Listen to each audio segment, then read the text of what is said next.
Bom dia, meus amados. Hoje é segunda-feira, dia 21 de abril de 2025. Normalmente, esta data é considerada um feriado aqui no Brasil, mas aqui o nosso trabalho não tem feriados, não tem dias de semana, não tem meses nem anos. Aqui é um trabalho de continuação de uma escola, um aprendizado, um esclarecimento. Por isso, um assunto sempre traz outro, e depois mais outro, e depois mais outro, e assim por diante. Hoje, por exemplo, vamos trazer aqui algumas orientações, alguns esclarecimentos que surgiram em algumas dúvidas sobre o vídeo de dia 7 de abril deste ano de 2025. Naquele vídeo foi falado sobre como a alma escolhe o corpo no processo da concepção. Na verdade, foi trazido um áudio daí de 30, 40 minutos, mas o assunto ele se estende indefinidamente, porque são muitas possibilidades. Nós sempre trazemos um resumo bem sintetizado. E sempre também trazemos o assunto relacionado à visão ou à ótica da espiritualidade. Nós nunca aqui trazemos discussões científicas, porque isso é para quem entende da ciência. Nós aqui entendemos um pouco do processo espiritual, de quem somos de fato. Somos almas imortais, somos consciência, temos uma origem estelar, extraterrestre, intergaláctica. E se hoje estamos na casa planetária chamada Terra, já estivemos em outras casas e teremos o futuro também em outras casas. Essa transmigração de almas nos infinitos mundos é com que embeleza toda essa criação divina. Então é preciso entender com esse olhar macro da espiritualidade, que tem uma visão de consciência e não uma visão limitada ao nosso cérebro, à nossa consciência física. Obviamente estamos num tempo de grandes progressos, porque a nossa consciência está se alargando rapidamente. Quanto mais ela se alarga, mais ela compreende, mais ela absorve, mais ela dissolve também. Naquele vídeo de 7 de abril, quando falamos sobre a concepção, obviamente falamos da relação sexual entre um homem e uma mulher quando há o processo da concepção. Ali que começa a encarnação de uma alma que está ainda no plano astral, sem o corpo da matéria. É o processo reencarnatório. Então surgiram algumas dúvidas e houve perguntas diferentes, mas muitas delas diziam mais ou menos o seguinte: como se procede o processo, então, da fertilização em clínicas? Alguns colocaram lá na fertilização in vitro. Enfim, no processo que não é o natural, como se conhece, que é uma relação sexual normal, onde há a gravidez a partir daquele momento. Se lá no processo da conjunção carnal, quando um homem e uma mulher têm uma relação sexual e o óvulo da mulher está fértil, e o espermatozoide, então, escolhido pela alma, adentra ao óvulo e começa ali a multiplicação das células e o processo da formação de um corpo. Uma criação. E depois a alma vai usar esse corpo quando ele tem o seu nascimento, mais ou menos 39 semanas, 38 semanas, 9 luas, como se diz. É o tempo da gravidez. Depois ele nasce como um bebê, como todo mundo conhece. e a alma vai viver as suas experiências. Então, qual é a diferença? Se há uma fecundação in vitro, uma fertilização in vitro, um processo laboratorial, clínico, obviamente é fora do útero da mãe. Mas o processo é o mesmo. Se não há um óvulo, se não há um espermatozoide, não há como haver a fecundação. Eu não entendo como é feito esse processo, porque nunca me interessei em estudar isso. Os médicos que trabalham com isso, obviamente, têm conhecimento. Mas eu imagino que, independente do método que é usado, porque pode haver métodos diferentes, sempre tem que ter um óvulo fértil da mulher. E, obviamente, tem que haver um espermatozoide. Como é escolhido esse espermatozoide, então? Se lá no ato sexual o homem tem 200 a 300 milhões de espermatozoides numa ejaculação e a alma que está ali em energia, em frequência, identifica aquele que ela precisa. Eu posso dizer para vocês que é o mesmo processo. Obviamente, a alma que vai reencarnar sabe de antemão o momento que ela vai escolher o seu DNA através do espermatozoide do pai. Se há uma coleta e há um aproveitamento, não sei de quanto desta coleta, o processo é o mesmo. A alma estará sempre acompanhando e ela vai escolher, ela vai colocar lá em primeiro lugar aquele que ela precisa. Então, eu diria, em nada muda.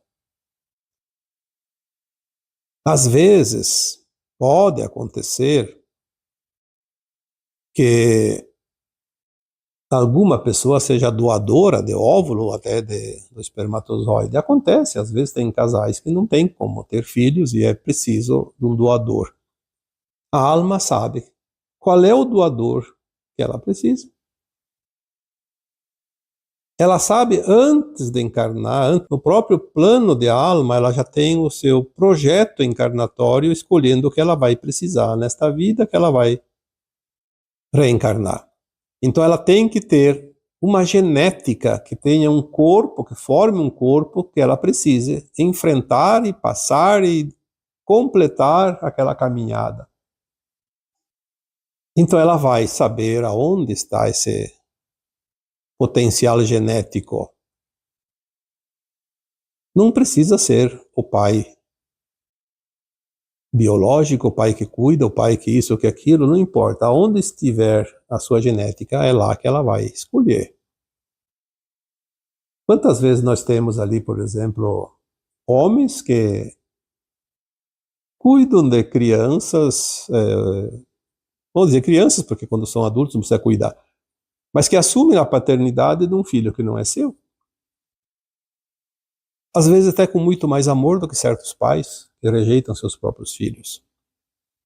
Porque a alma precisa da genética, mas depois ela precisa de alguém que realmente acolhe ela no tempo da primeira infância, da segunda infância, é onde ela forma o seu caráter, o seu yin e o seu yang. Porque o seu yin, que é a energia feminina, seja menino, seja menina, a criança vai desenvolver até a primeira infância, até os 7 anos. E para desenvolver a sua consciência masculina, o yang, que seria do pai, o pai estando presente ou não, a criança vai desenvolver na segunda infância, dos 7 aos 14. Às vezes o pai não está presente, é um pai que não é biológico, pode ser o avô, pode ser um tio, pode ser um irmão, pode ser quem quer que seja. Ele precisa daquela energia, por isso o contato, a criança precisa de um contato feminino até os 7 anos, seja a mãe, seja uma babá carinhosa, amorosa, seja uma avó, uma tia, ela precisa deste ter contato para desenvolver em si aquela energia do feminino, senão vai ficar lacunas, e depois, mais adiante, no tempo de adulto, aquela criança vai ter aquela dificuldade de compreender o feminino. E assim acontece com o masculino também. Por isso, às vezes, na impossibilidade do contato maior de um pai, de uma mãe, que tenha pelo menos alguém que substitua aquela energia. Porque, independente da criança ser do sexo feminino ou masculino, ela precisa desenvolver as duas partes, o yin e o yang. Ela fica mais equilibrada. Vamos ver aqui nas questões relacionadas ao tema de hoje. Então, sobre a fertilização in vitro em clínica, já estamos aqui esclarecendo.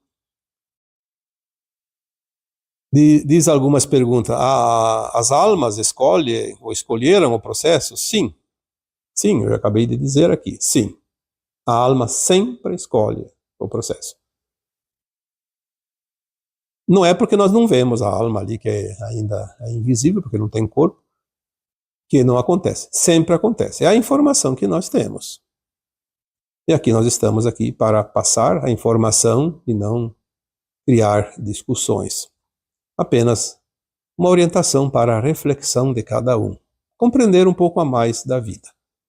Se é importante para cada um, se não é importante, também deixa de lado. Outra questão aqui que veio também, o momento da entrada da alma no feto acontece da mesma forma que no útero materno? Sim, sempre sim, porque muda-se o processo da concepção, mas não muda o processo da reencarnação. O feto, depois de acompanhar o processo, seja no processo uterino, seja in vitro ou em clínicas ou de outra forma que possa existir, que eu aqui também não sei se tem outras maneiras, a alma que vai reencarnar, ela aguarda o processo.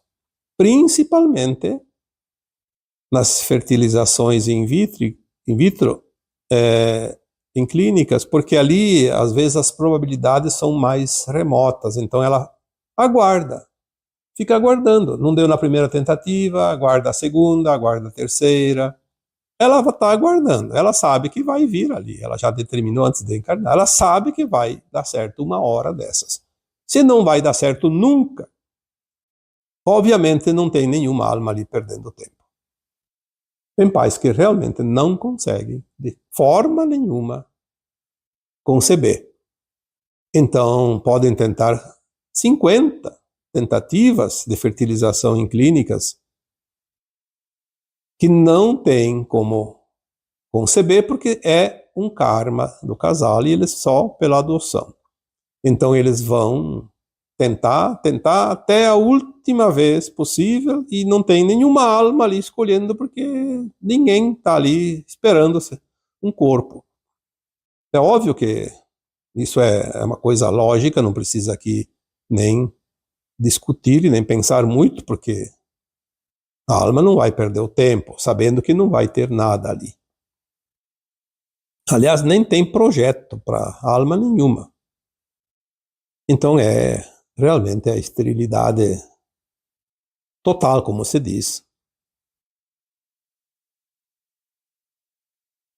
O momento depois que deu certo, a alma sabe que vai dar certo. Ela está esperando. 8 semanas, 10, 12. É aquele prazinho ali, 8 a 12. Deu certo, o feto está desenvolvendo, já tem o tubo neural em desenvolvimento suficiente para que a alma possa assumir aquele corpo. E ela vai assumir. Da mesma forma que na via uterina. Outra questão. Estamos vivenciando este processo como preparação para viver um mundo onde não haverá relações sexuais? É uma pergunta e uma boa pergunta. Sim, a nova Terra, um mundo de regeneração, de quinta dimensão, nós já falamos tantas vezes. Não haverá dor nem sofrimento, não haverá envelhecimento, não haverá doença, não haverá a morte do corpo físico, porque a base não será mais carbono, será a base cristalina. A alma não precisa desencarnar para ir para a quarta, porque ela já está na quinta dimensão, ela tem consciência o tempo todo, sem ter que desencarnar para ampliar a consciência, como na terceira dimensão que vivemos até aqui. Então, não haverá concepção, porque as almas, a partir da quinta dimensão, elas podem materializar e desmaterializar tudo o que ela quer, não somente objetos e alimentos e um galho de uma árvore, uma pedra, ela vai materializar, desmaterializar o seu próprio corpo. Ela vai corporificar, ela não vai ser criada da forma da concepção como nós conhecemos. Obviamente, não haverá gravidez, não haverá parto. A alma não precisa corporificar-se bebê, ela vai corporificar-se sempre em um estado já, no mínimo, como hoje uma alma encarnada com 14 anos tem o seu livre-arbítrio pronto, formado. Então ela pode encarnar a partir de uma idade mais ou menos ali, de 14 anos até uma idade mais avançada, do jeito que ela quiser, porque não há envelhecimento. Que diferença faz corporificar-se com 14 anos, ou com 30 anos, ou com 100 anos? Esse processo vai mudar. Haverá relações sexuais? Pelo que eu recebi até hoje, é provável que não, porque não há necessidade disso. A energia sexual, ela é trabalhada, ela é direcionada, dirigida, vivenciada, sentida,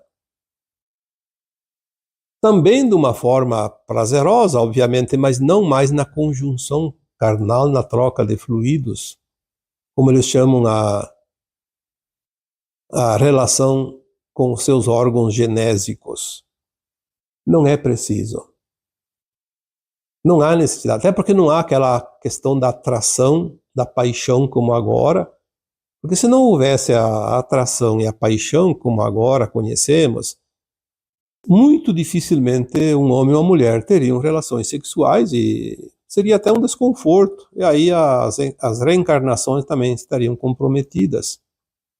Então, a energia sexual ela é trabalhada de uma forma diferente. Ela é mais um sentir do que um tocar. Eu diria que é muito mais completa e mais profunda, mas, como a gente ainda não conhece, tem pessoas que dizem, mas que pena, é tão bom, é tão gostoso, é tão bom ter criança, é tão bom isso e aquilo. Sim, a gente está hoje com a consciência que nós temos experiências desse tipo e parece difícil não ter mais esse tipo de coisas, mas vamos lembrar que tudo vai ser melhor. Independente se hoje acreditamos ou não, se pensamos que é melhor ou que é pior, vai ser melhor. Não haverá nenhuma dor, nenhum sofrimento, nem as paixões mal correspondidas como hoje. Tem gente que sofre, quer tanto uma relação, ou termina um relacionamento e sofre pra caramba. Por que vai ter isso na nova Terra? Se não há dor nem sofrimento, para que passar por isso? Não tem sentido. Logicamente que não tem nenhuma necessidade.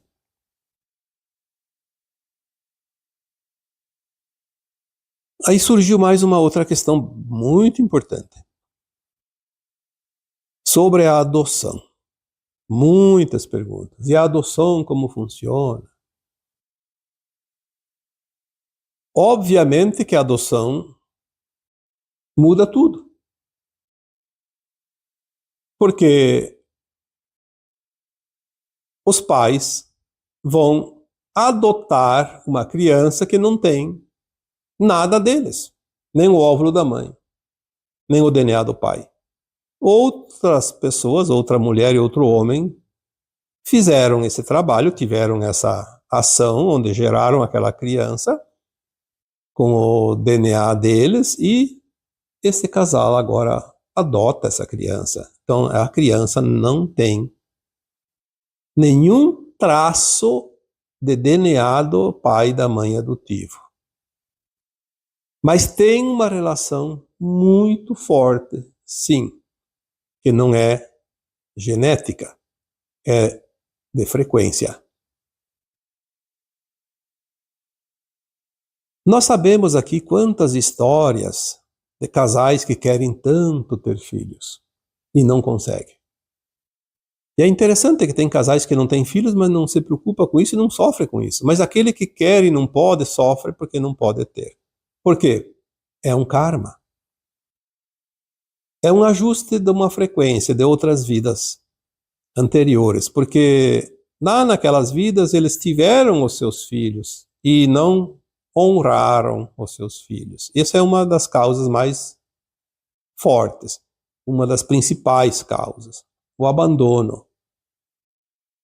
Quando se tem e não se valoriza, o universo depois ele dá um tempo e diz agora você vai ficar sem e vai sentir a falta para você valorizar as coisas e harmonizar. Seja lá qualquer coisa, inclusive filhos. Obviamente também tem casos de abusos sexuais de outras vidas, de abortos, de sequestros, de exploração, enfim, tantas possibilidades. Mas no fundo, é sempre aquela mesma história. O casal sofre porque não tem filhos. Então, se a causa maior é o abandono em vidas passadas, agora é a necessidade de satisfazer a vontade de ter e não poder ter. Então, o que acontece? Tenta de tudo que é forma, inclusive a fertilização em clínicas, que é o mais usado, e de todas as maneiras, e você gasta muito dinheiro e não se consegue nada. Porque está escrito que eles não podem ter filhos, porque tem a dívida, é o karma. E nós já falamos que o karma pode não ser para toda a vida. E está nesse caso também. Não precisa ser para toda a vida. Aí alguém diz, mas então, se não é para toda a vida, se eles vão tentar, eles vão conseguir. Não desta forma, mas tem formas que sim. Por exemplo, o casal que não pode ter filhos, eles tentam de todas as maneiras e relutam em aceitar a ideia de adoção. É a última alternativa. Querem porque querem ter os seus filhos. Se não forem os meus filhos, eu não quero de ninguém. Essa é a frequência do casal que não pode ter filhos. No começo ele pensa assim. Não, nós vamos tentar. E se não conseguir, também não vou querer nada com ninguém. Mas, o que acontece? Chega um tempo que parece que realmente não há solução. O casal começa a aceitar a ideia da adoção. No começo, meio que timidamente. Mas eu não vou conseguir amar um filho que não seja meu da mesma forma. Passa um tempo. Mas eu acho que eu vou conseguir amar aquela criança tanto quanto se fosse minha. Tanto quanto fosse meu filho, minha filha. E aí começa a mudar a frequência, e vai mudando a frequência. Porque na medida que a gente vai compreendendo e aceitando, a gente vai soltando aquela velha energia, e nova energia chega, nova frequência chega, e chega um momento que eles decidem, vamos adotar. É o momento, como se diz, a fruta está madura, está na hora da colheita. Vão para a fila da adoção. Com aquela amorosidade, com aquele desejo de ter uma criança em casa, mesmo que não seja deles, e vão amar do mesmo jeito. Eles criam uma frequência elevada e essa frequência dissolve o karma. Porque o karma só precisa ser compreendido e aceito. É uma lição mal aprendida que vamos ter a oportunidade de aprender. Então aí eles aprenderam a lição. Mesmo que eles não saibam de nada. Mesmo que eles não entendam nada disso. Mas eles fizeram o processo da frequência, a mudança da frequência. Vão para a fila da adoção.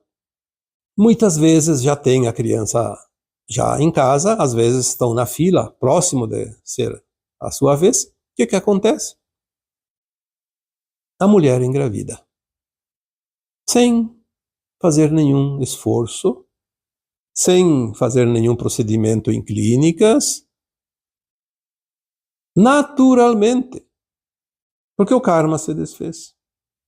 E eu posso dizer para vocês que vocês sabem de pessoas que passaram por esse processo. É difícil ter alguém que não sabe de alguém que passou exatamente esse processo.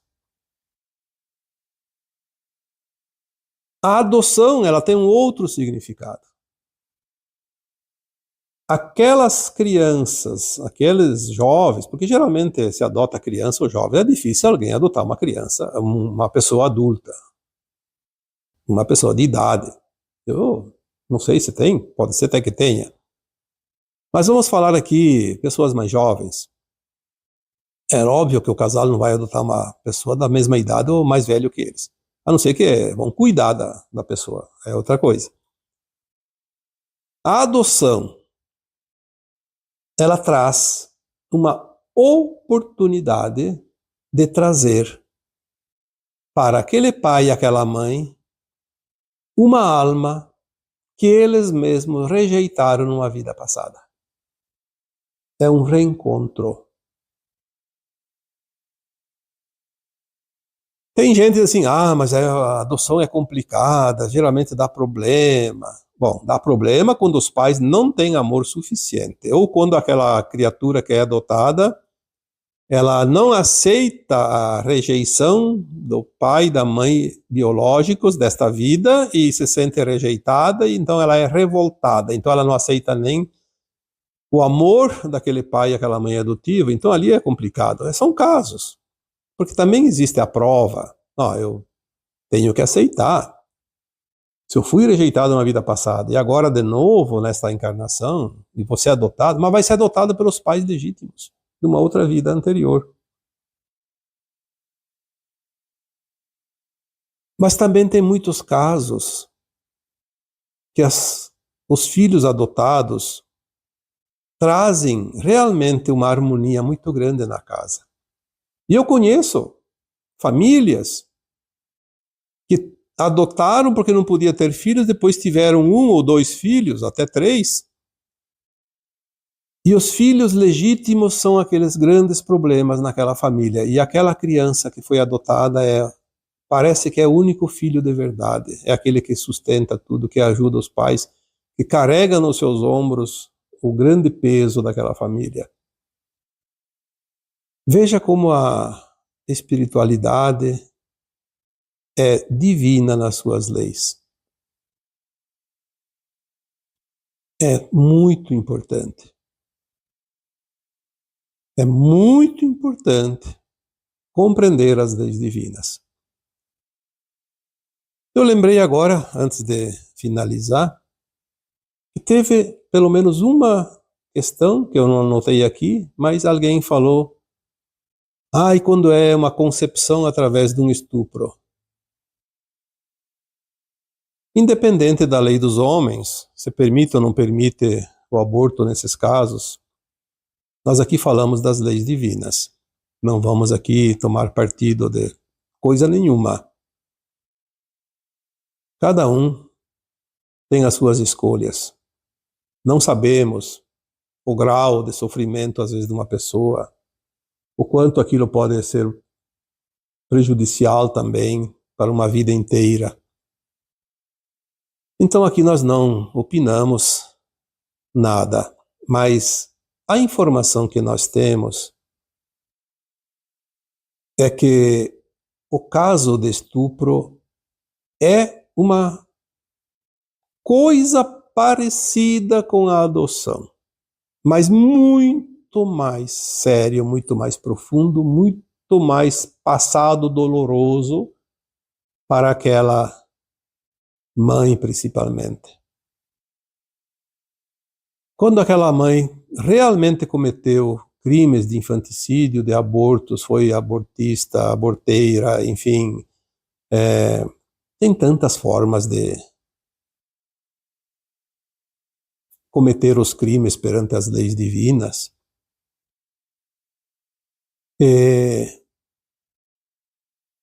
Às vezes aquela mãe que sofreu o estupro foi um homem numa vida passada e abusou tanto de pessoas.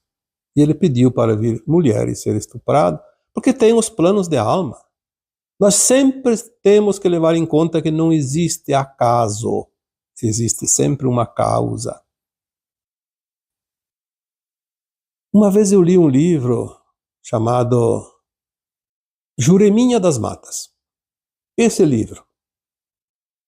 Olha, eu não vou aqui tomar o tempo de vocês, porque vocês podem conseguir esse livro e ler. Vocês vão entender muito sobre os estupros. Aquele livro traz uma série de situações de pessoas envolvidas.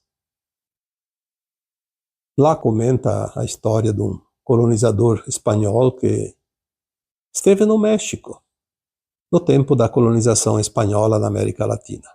E depois as consequências das vidas seguintes dele. É bem interessante. Mas aqui, seguindo, então, o caso do estupro, na maioria das vezes, a justiça dos homens autoriza o aborto. Mas nós temos algumas orientações da espiritualidade que diz assim: